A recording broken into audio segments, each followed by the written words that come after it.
चलिए आज देखते हैं एक्टोपिक प्रेगनेंसी क्या होती है। जैसे ही आप प्रेग्नेंट होते हैं आप एक अल्ट्रासाउंड करवाते हैं जिसमें हम ये देखते हैं कि प्रेगनेंसी कहाँ पर है, वो बच्चेदानी में है या कहीं और है। अगर आपकी प्रेगनेंसी बच्चेदानी से बाहर है, कहीं भी है, तो वो एक्टोपिक प्रेगनेंसी कहलाती है।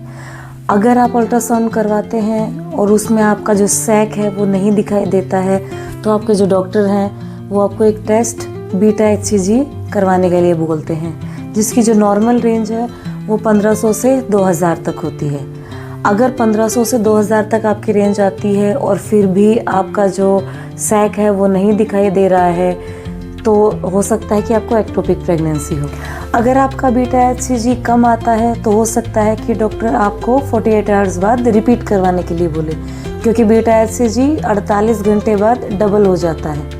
तो अगर 48 घंटे बाद भी वो रेंज या तो कम आती है या फिर हल्की फुल्की बढ़ी हुई आती है तो या तो वो प्रेगनेंसी आपकी अनसेफ है या फिर वो कहीं और है।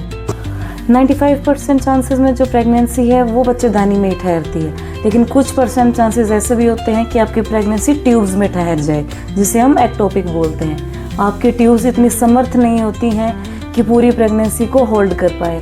अगर हम इसे टाइमली नोट नहीं करते हैं तो लगभग 5 से 6 हफ्ते के बीच में जो हमारी ट्यूब्स हैं वो रप्चर हो जाती हैं। तो ये जो कंडीशन है वो ऑपरेशन तक लेके जा सकती है, जानलेवा। इस ऑपरेशन में जिस साइड की आपकी ट्यूब रप्चर हुई है वो ट्यूब भी हमें काटनी पड़ती है और कभी कभी हमें जो आपका उस साइड का अंडाशय है वो भी निकालना पड़ता है। एक्टोपिक प्रेगनेंसी के जो सिम्टम्स हैं वो बहुत ज़्यादा अलग नहीं होते हैं, नॉर्मल प्रेगनेंसी की तरह ही होते हैं। लेकिन कभी भी आपको लगे कि प्रेगनेंसी में आपके लेफ़्ट साइड में या राइट साइड में बहुत ज़्यादा पेन हो रहा है, आपको चक्कर आ रहे हैं या फिर आपको ब्लीडिंग हो रही है, जो कि नॉर्मल पीरियड्स की तरह नहीं होती है, पीरियड्स के 10% ही होती है, तो आपको तुरंत हॉस्पिटल आना है और अपना अल्ट्रासाउंड करवाना है। अगर ये कंडीशन बहुत ज़्यादा सीवियर हो जाती है तो आपकी जान को खतरा हो सकता है।